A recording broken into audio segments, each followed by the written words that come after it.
இந்த மீடியாங்கிற ஒரு மாயைக்குள்ள சிக்கி இந்த பெண்கள் பண்ற காரியங்கள்னால வாட்ஸ்அப் மட்டும் கிடையாது, இன்ஸ்டாகிராம் ஆகட்டும் அல்லது ஃபேஸ்புக் ஆகட்டும், என்ன சார் எனக்கு திறமை இருக்குங்கிறத அப்படியே சார் காட்டுவீங்க. இது நாசம் விளைவிக்கிற செயல்னு நான் நினைக்கிறேன். மனிதர்களுடைய பிரைவசி ரைட்டை எடுக்க செய்யுது. ஆனா அவங்க போடுற படம், அவர்கள் கண்ணடிக்கிறது, நாக்கை சுழற்றுவது, இந்த பெண்கள் அப்படி பண்ணிட்டு போகும்போது அதுக்கான கமெண்ட்ல பாக்குறேன், நான் ரெடியா இருக்கேன், நீ எப்ப வர, உன் ஆசை எனக்கு புரியுதுன்னு சொல்றேன்.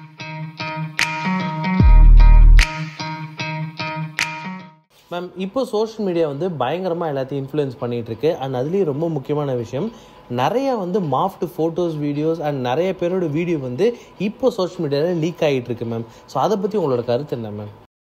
நிறைய விஷயங்கள்ல sir social media and also that இன்றைக்கு வந்திருக்க தகவல் தொழில்நுட்ப சாதனங்கள் இருக்கு பாருங்க. ஜென்ரலாக நான் எல்லாத்தையுமே சொல்கிறேன், வாட்ஸ்அப் மட்டும் கிடையாது, இன்ஸ்டாகிராம் ஆகட்டும் அல்லது ஃபேஸ்புக் ஆகட்டும், இன்னும் மெசஞ்சர், எனக்கு தெரியாத நிறைய ஆப்பெல்லாம் இருக்கு. எல்லாமே மனிதர்களுடைய பிரைவசி ரைட்டை எடுக்க செய்யுது அல்லது தவறான பாதைக்கு இட்டு செல்கிறது. அதுல இருந்து கொஞ்சம் விலகி இருக்கிற நபர்கள் அல்லது கொஞ்சம் கேர்ஃபுல்லா விஷயங்களை ஹேண்டில் பண்றவங்களுக்கு அது ஒரு பெரிய விஷயம் அல்ல. ஆனா இது நடக்குது. எனக்கு தெரிய ஒரு பொண் பிரிஞ்சு அம்மா வீட்டுல போய் குழந்தையோட இருக்கா.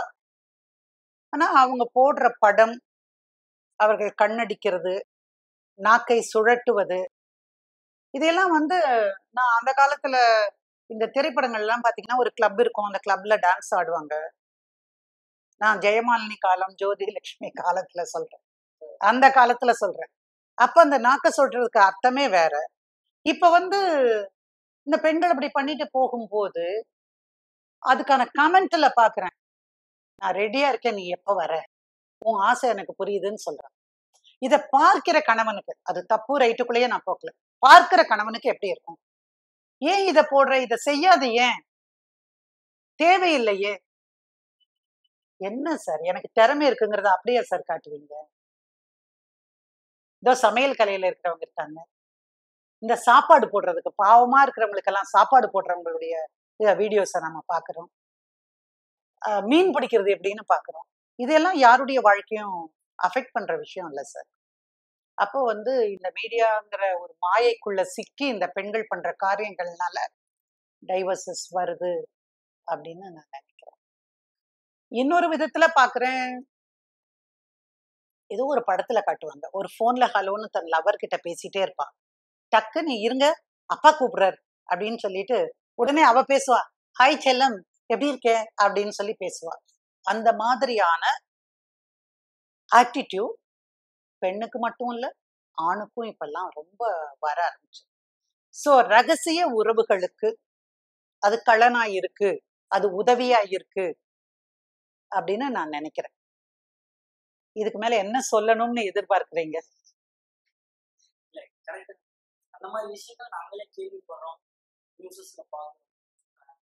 சார் நீங்க எதை வேணா பார்க்க முடியும் சார், இப்போ எதை வேணா பார்க்க முடியும். ஏதோ ஒரு இந்த Netflix, prime video, Disney star, அப்படியே ஒரு நிறைய இருக்கே சார். அதை ஏதோ ஒரு இப்படி போகும்போது ஒரு கேப்ஷன், அதை சொல்ல விரும்பல, ஏன்னா நான் அந்த கேப்ஷனை இங்க சொன்னேன்னா, அதனுடைய தலைப்பை சொன்னேன்னா உடனே அந்த படத்தை பார்க்கறதுக்கு லட்சக்கணக்கில் போயிட முடியும். ஒரு தவறை மறுபடியும் அதை நியாயப்படுத்துற மாதிரி ஆகும். அத இப்படி ஸ்கேன் பண்ணி பார்க்கிற பொழுதே சில ஃப்ரேம்ஸ் காட்டுவாங்க சார். நம்ம குழந்தைங்க எங்க சார் போய் நிற்கும்? கலவியை பற்றி பேசுகிற படமா அப்படி இருந்தா அது சயின்டிபிக்கா இருந்தா பரவாயில்ல. இது நாசம் விளைவிக்கிற செயல்னு நான் நினைக்கிறேன். அதனால ஊடகங்கள் நம்முடைய வாழ்க்கையில ஒரு பெரிய பிளஸ் நிறைய இருக்கு. ஆனா இந்த மைனஸும் நம்முடைய குடும்பம்ங்கிற அமைப்பை உருக்குலைச்சிரும் சார். எந்த ஏஜ் கேட்டகரியில் இருக்கிறவங்க அதிகமாக உங்கள்கிட்ட டிவோர்ஸ்க்குன்னு வராங்க மேம்? சார் அதான் காலம் மாறிடுச்சுன்னு சொன்னேன்ல, எது வரும்?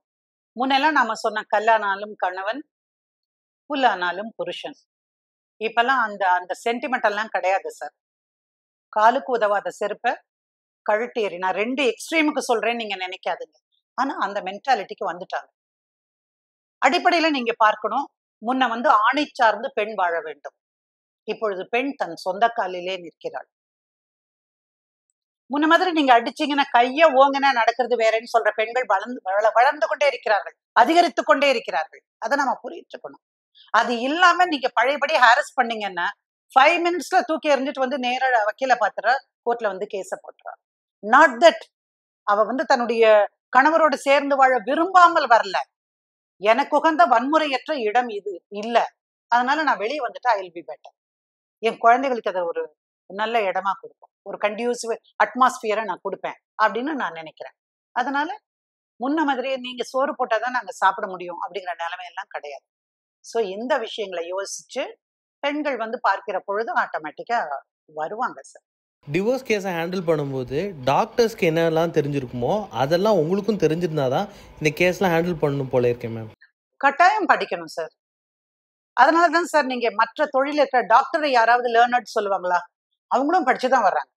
எங்களை விட கூட 1 வருஷம் அதிகமா தான் படிப்பாங்க. அப்புறம் அப்படியெல்லாம் படிச்சாலும் என்ஜினியர் யாரும் சொல்ல மாட்டாங்க. பட் அட்வொகேட்ஸை மட்டும்தான் லேர்னர்ட் அட்வொகேட்ஸ் சொல்லுவாங்க. புரியுதுங்களா? நாங்க படிக்கிறத விட எந்த துறையில நீங்க ஒரு கேஸ் கொண்டு வாங்க, எந்த வக்கீலும் எங்களுக்கு தெரியாதுன்னே நாங்க சொல்ல மாட்டோம் சார். ஓ இப்படிங்களா அப்படின்னு கொஞ்ச நேரம் பேசிட்டு நீங்க நாளைக்கு வாங்க, நான் கரெக்டா சொல்றேன் உங்களுக்கு, ஒன்னும் கவலைப்படாதீங்க, நான் பாத்துக்கிறேன். நீங்க வர்றதுக்குள்ளார அடுத்த தடவை வர்றதுக்குள்ளார நான் அதை படிச்சு வைக்கணும்.